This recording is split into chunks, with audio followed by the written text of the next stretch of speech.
Let's switch to politics. Last week, of course, the president's on the campaign trail. He's on the campaign trail just virtually all the time now. While he was out there, the Democrats put out an ad that's released this morning that blames the Republicans and specifically the U.S. Chamber of Commerce for injecting foreign money into campaigns. The president's words on the trail last week were, groups that receive foreign money are spending huge sums to influence American elections. Well, let's just look at this ad that the Democrats put out today. Karl Rove, Ed Gillespie, they're Bush cronies. The U.S. Chamber of Commerce, they're shills for big business.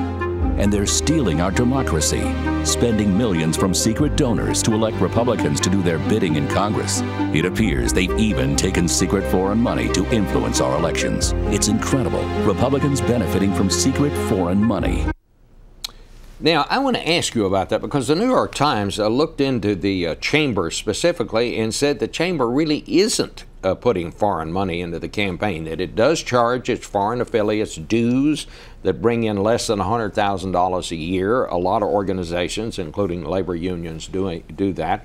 But the chamber has an annual budget of $200 million, and it says along with that, it keeps these foreign dues separate.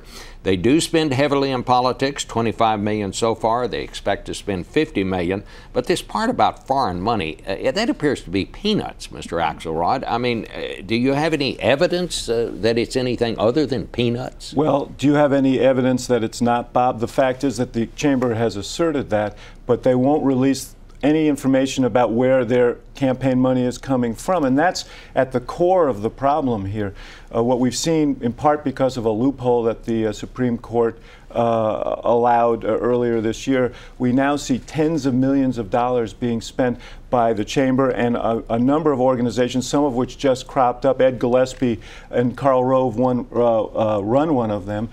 Tens of millions of dollars from undisclosed donors under benign names like the American Crossroads Fund, and they're spending heavily in all these elections. In one race in Colorado, there are 6 different organizations running negative ads against the Democratic senator there, Michael Bennet. No one knows where the money's coming from. So I guess my question back to you and for your next guest is why not simply disclose where this money is coming from, and then all of these questions will be answered? Well, that'll certainly be fine with me, but I want to go back to this thing about the Chamber of Commerce. If they're only taking in $100,000 a year. If they are. But you question that. You well, say I don't know. No one knows, Bob. The point is, I can assert anything I want, but you have, as a good journalist, you'd ask me, well, how do we know that's true? Do you have documentation to prove that? If the chamber opens up its books and says, here's where our political money is coming from, here are the $1 million, or $2 million, or $3 million contributions we've gotten from this company or that industry, then we'll know. But until they do that, all we have is their assertion. I guess I would put it this way. If the only charge 3 weeks into the election that the Democrats can make is that somehow this may or may not be foreign money coming into the campaign,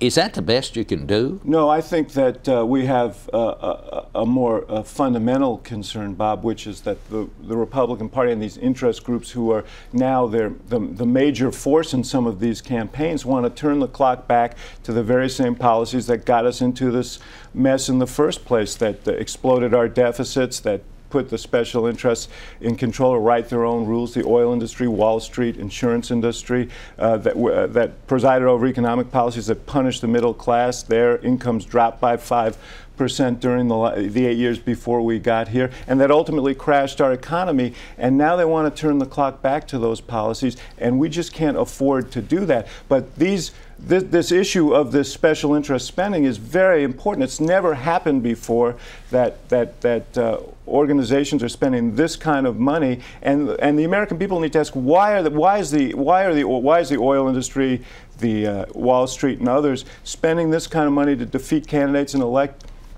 others in this sort of secretive way, and you know, that is a threat to our democracy.